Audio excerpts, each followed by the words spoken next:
Afternoon dear students. आज present continuous के fourth step में, अभी प्रीवियस वीडियो में हमने इंट्रोगेटिव के बारे में आपको नॉलेज दिया। इंट्रोगेटिव सेंटेंस ऐसे सेंटेंस जो क्या से प्रारंभ होने वाले वाक्य हैं। तो अब इस वीडियो के माध्यम से मैं आपको ये बताना चाहता हूँ कि ऐसे सेंटेंस प्रेजेंट कंटिन्यूअस के अंतर्गत ऐसे सेंटेंस जिनमें प्रश्न सूचक शब्द क्वेश्चन वर्ड्स जैसे क्या, क्यों, कहाँ, कैसे, कब, ऐसे वर्ड्स जो क्वेश्चन वर्ड्स हैं, ये जब वाक्य के बीच में आ जाए, वाक्य के बीच में आए तो हम उनका ट्रांसलेट कैसे करें, ये रूल्स आपको आज हम प्रेजेंट कंटिन्यूअस टेंस के इस स्टेप में देने जा रहे हैं। डियर स्टूडेंट्स, जैसे ऐसे वाक्य, वो भी वाक्य जो है इंट्रोगेटिव के ही अंतर्गत आते हैं, प्रश्नवाचक वाक्य ही होते हैं, लेकिन क्या से प्रारंभ होने वाले वाक्यों में और जिनमें क्या, क्यों, कहाँ, कैसे, कब, ये सब वाक्य के बीच में आए, दोनों में थोड़ा सा डिफरेंस होता है।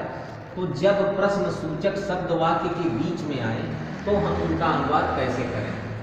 तो आपने अभी क्या से प्रारंभ होने वाले वाक्यों के विषय में जानकारी लिया।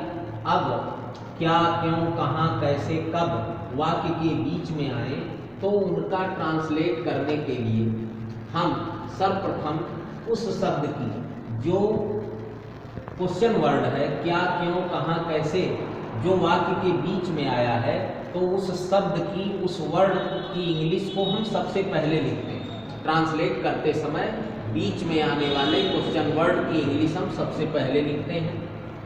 जो बीच में आया उसकी इंग्लिश सर्वप्रथम लिखकर फिर सब्जेक्ट के अनुसार, अकॉर्डिंग टू सब्जेक्ट, कर्ता के अनुसार सहायक क्रिया को लेते हैं। जैसे हमारा सब्जेक्ट अगर सिंगुलर नंबर है या सब्जेक्ट प्लूरल नंबर है तो उसके अकॉर्डिंग हम इज, एम, आर तीनों सहायक क्रियाओं में हेल्पिंग वर्ब्स में सेलेक्ट कर लेते हैं।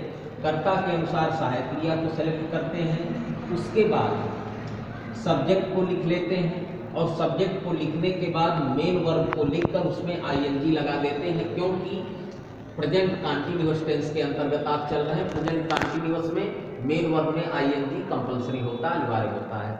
तो मुख्य क्रिया में आईएनजी लगाकर मेन वर्ब में, फिर लास्ट में ऑब्जेक्ट को लिखकर हम सेंटेंस को क्रिएट कर देते हैं। तो आइए हम सभी मिलकर जो है ये जो इंट्रोगेटिव सेंटेंस में क्वेश्चन वर्ड्स जब बीच में आए तो उनका अनुवाद कैसे करेंगे। जैसे क्या, क्यों, कहाँ, कैसे, कब, जब, ऐसे क्वेश्चन वर्ड यदि वाक्य के बीच में आए तो उनका ट्रांसलेट करने के लिए हम सर्वप्रथम उस वर्ड की इंग्लिश को सर्वप्रथम लिखते हैं और सर्वप्रथम लिखने के बाद सब्जेक्ट को ले आते हैं और सब्जेक्ट को ले आने के बाद मेन वर्ब को लिखकर आईएनजी बढ़ाकर लास्ट में ऑब्जेक्ट को लिखकर सेंटेंस को क्रिएट कर देते हैं। जैसे मैंने सेंटेंस आपके लिए रूल यहाँ डिस्क्रिप्शन में मैंने दिखा दिया है कि एग्जाम्पल के तौर पे एक सेंटेंस ले लेते हैं, जैसे राम किताब क्यों पढ़ रहा है। अब आप देख रहे हैं कि क्यों वर्ड, ये क्वेश्चन वर्ड है, क्यों, व्हाई, ये वर्ड सेंटेंस के बीच में आ गया। क्यों सेंटेंस के बीच में आया तो इसकी इंग्लिश को हम सबसे पहले लिखेंगे, क्योंकि इंग्लिश क्या होती है, व्हाई।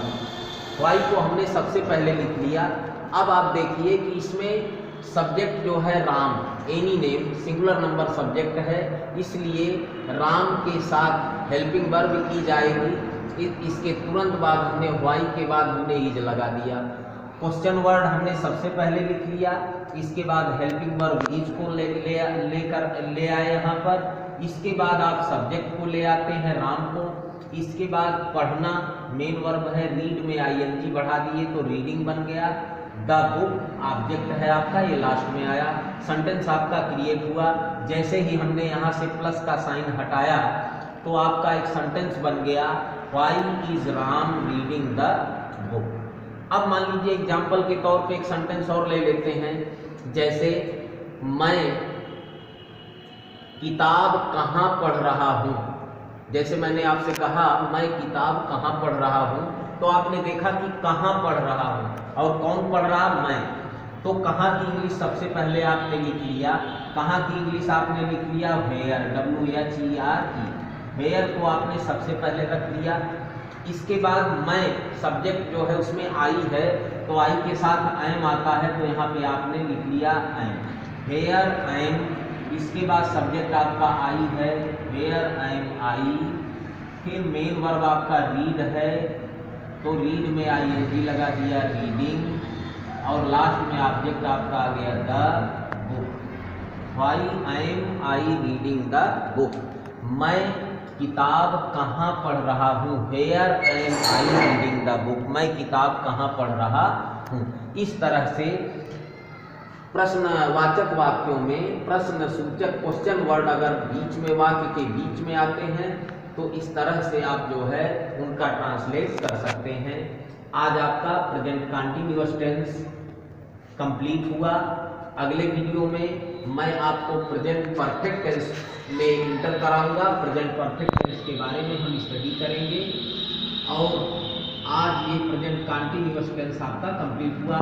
मुझे उम्मीद है कि इंडेफिनिट और कंटीन्यूअस टेंस को डीएनएस स्कूल के माध्यम से हमारे स्कूल के जितने भी स्टूडेंट हैं सभी जो है स्टडी करते रहेंगे। Thank you all of you very very.